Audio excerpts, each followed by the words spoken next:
gibah ini sebetulnya juga bisa membatalkan pahala puasa kita juga. Waduh, bahaya dong Pak Ustadz. Iya. Bisa batal nih puasa Bisa saya. bukan puasanya tapi pahalanya. Minum dong sekarang. Nggak gitu juga konsepnya.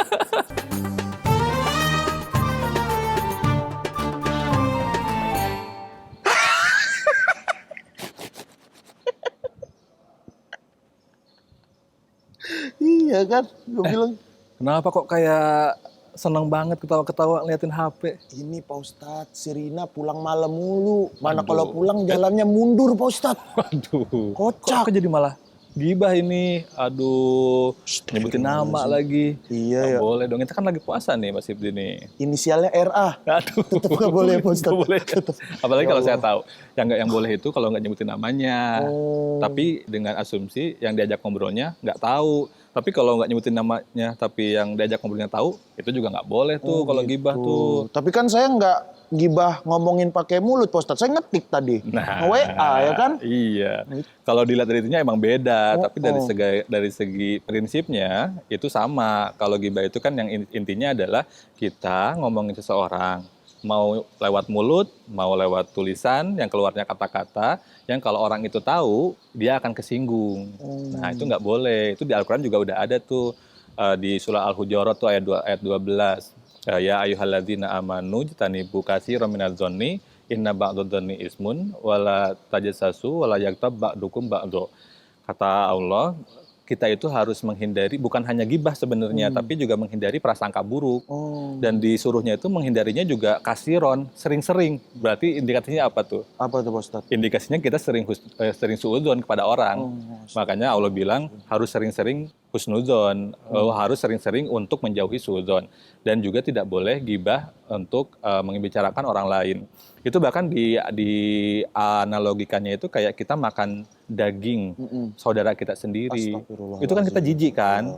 Nah, kalau misalkan kita jijik makan daging saudara kita sendiri, ya masa kita mau gitu istilahnya. Bakso tikus aja saya nggak mau Pak Ustadz. Apalagi daging saudara kita kan. Betul. Tapi kan tadi kan saya nanyanya kalau ketik tuh Pak Ustadz. Kalau cuma kode-kode boleh dong. Kayak misalnya ada ibu-ibu nih biasanya nih, ibu-ibu nih kan ada yang lewat. Nah, itu juga. Itu nggak apa-apa dong. Tapi kan kodenya Iya memberikan kan? pengertian, Mas. Kan kode doang. Nggak bisa. Tapi kalau misalkan walaupun kode, kalau misalkan orang yang ngobrolnya ngerti, kita lagi ngomongin siapa, nah itu nggak boleh juga. Itu kan juga sama kan kalau lagi nongkrongan bertiga, satu orang pergi, yang dia diomongin kan. Nah gitu. Emang Pak Ustadz ngerti apa saya tadi? Kayaknya secara umum. Pak Ustadz juga bisa ternyata ya. Ternyata Pak Ustadz juga lemes itu kan ya mulut sangat khas banget ya. Jadi kayak kita tahu maknanya walaupun nggak bisa menyebutkannya gitu. Nah itu sebetulnya nggak boleh gitu. Itu bahkan masuknya itu dosa besar, Mas. Dan kalau karena kita lagi puasa nih. Nah, karena kita lagi puasa, jadi gibah ini sebetulnya juga bisa membatalkan pahala puasa kita juga. Waduh, bahaya dong Pak Ustadz. Iya. Bisa batal nih puasa saya. Bukan puasanya tapi pahalanya. Minum dong sekarang. Nggak gitu juga konsepnya. Kalau tahu gitu saya minum nih. Saya beli RS nih. Saya cari es Biar batu. sekalian gitu ya. Iya. Nggak gitu ya Pak Ustadz. Nggak gitu juga. Tapi maksudnya adalah kata Rasul, kamin so'imin laisalahu min siyamihi ilal ju wal ghusl. Jadi banyak sekali di antara umatku yang dia puasanya itu nggak dapat apa-apa kecuali lapar dan dahaga aja gitu. Artinya apa? Berarti artinya puasanya itu belum berhasil untuk menghasilkan ketakwaan ke dalam dirinya gitu. Puasa itu kan sebenarnya imsak, Mas.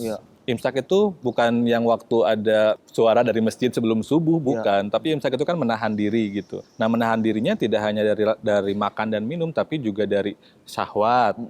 Melihat sesuatu yang menimbulkan syahwat juga nggak boleh. Berkata bohong, al-kazib juga nggak boleh, gibah juga nggak boleh, namimah juga nggak boleh, sumpah palsu juga nggak boleh. Nah, jadi puasa ini sebenarnya adalah kontrol diri gitu. Pak Ustadz, tapi kan kalau kayak saya kan stand up comedian nih Pak Ustadz ya. Kadang-kadang kan saya suka ngomongin bukan orang perorangan, tapi perilaku masyarakatnya nih. Kan suka yang aneh-aneh gitu kan. Nah, itu suka saya bikin jokes-jokes lucu-lucu. Tapi kadang juga nggak lucu sih Pak Ustadz. Nah, itu gimana kalau ngomongin perilaku masyarakat gitu, boleh nggak Pak Ustadz? Bolehnya kalau lucunya atau kalau nggak lucunya nih, Mas? Ya, dua-duanya.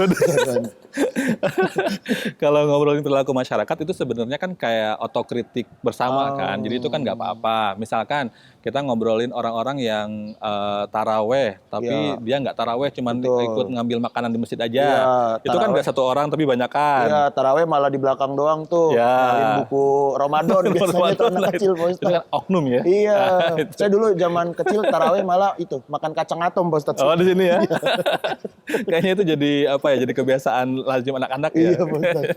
Nah itu kalau kita ngebicarain fenomena bersama, orangnya banyak, itu nggak apa-apa, karena itu bagian kritik ya. Tapi kalau kita ngobrolin, ih si Rani kayak tadi, nah itu yang nggak boleh. Apalagi kalau saya kenal Raninya. Oh, Rina gitu. saya tadi, bukan Rina ya? Kalau Rina boleh berarti, Mas.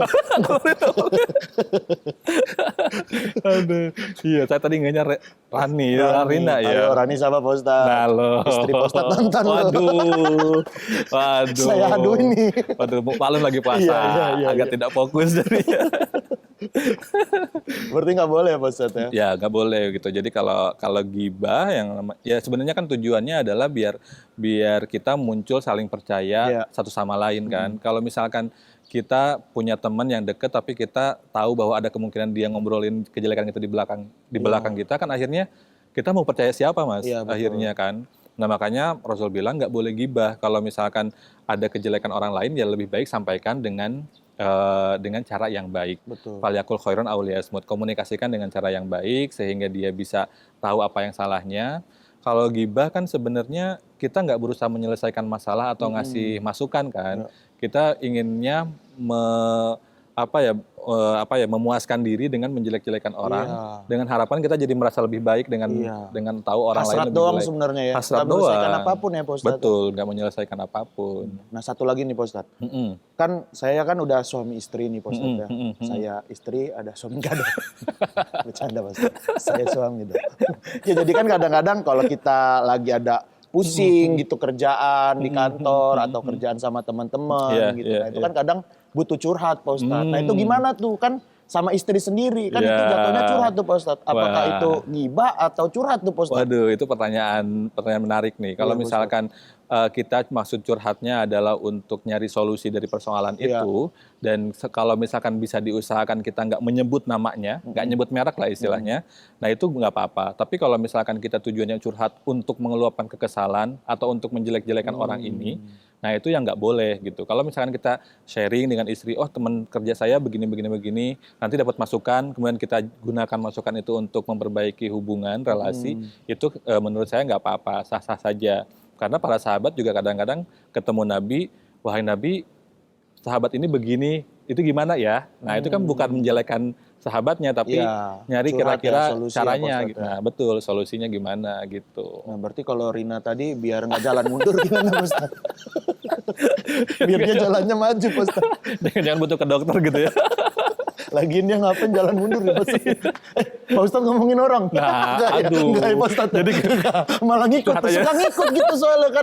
Kadang-kadang kita suka kebawa emosi Pak Ustadz. Ya astagfirullahaladzim. Astagfirullahaladzim. Termasuk juga gini nggak Pak Ustadz? Kalau misalnya kan nih sekarang nih sering kita kesel, kita post di sosial media tuh Pak Ustadz. Apapun kita post di sosial media gitu. Kadang-kadang kita nggak nyebut orangnya sih, cuman kayak kesel doang. Itu termasuk gibah nggak Pak Ustadz? Kalau kita nggak nyebutin orangnya itu nggak gibah. Tapi kita harus juga ngelihat apakah ini ada kemaslahatan atau kemadorotan nggak gitu. Kadang-kadang kita posting meluapkan kekesalan, nyindirnya si A, yang marahnya si B. Yang tersinggung kemudian yang lain. saling timbal balik inilah kayak adu pantun gitu. Nah itu kan nggak menyelesaikan masalah kan kadang-kadang. Nah itu justru yang harus kita hindari. Nah balik lagi kita belajar dari puasa itu imsak, menahan diri. Kita mau marah sedemikian kuat pun, kata Nabi yang kuat itu bukan yang jago berkelahi, tapi yang bisa menahan amarahnya. Termasuk amarah untuk menyalurkan emosi lewat jari-jari tangan kita ini. Ini yang harus kita latih sebenarnya di saat puasa inilah terutama istilah. Siap Pak Ustadz. Kalau gitu saya minta maaf sama ini dulu ya Pak Ustadz. Sama Rina ya, saya telepon ya Pak Ustadz. Sekalian saya juga titip maaf ya. Jadi kita ngobrolin juga tadi. Halo, Rina. Iya, gue minta maaf ya. Gue tadi ngomongin lu. Iya. Oh, iya nggak apa-apa. Rudi. Ngapa Rudi? Iya dia emang orangnya lemes. Waduh. Mulutnya. Iya Rina sorry ada Pak Ustadz nanti lagi ya. Enggak, Pak Ustadz, itu bercanda. Yeah. Rudy orangnya baik katanya, Pak Ustadz. Kalau kebaikan nggak apa-apa. Nggak apa-apa, kalau kebaikan nggak apa-apa. Yang penting, yang pokoknya patokannya kalau itu menyakiti atau berpotensi membuat tersinggung, itu namanya ghibah. Oke, kalau gitu. Udah, Pak Ustadz, kita cari buka nih, Pak Ustadz. Ayo, boleh. Yuk. Kita berangkat lagi. Pak Ustadz mau buka apa nih kali ini? Lontong lagi aja. Saya tumpeng deh.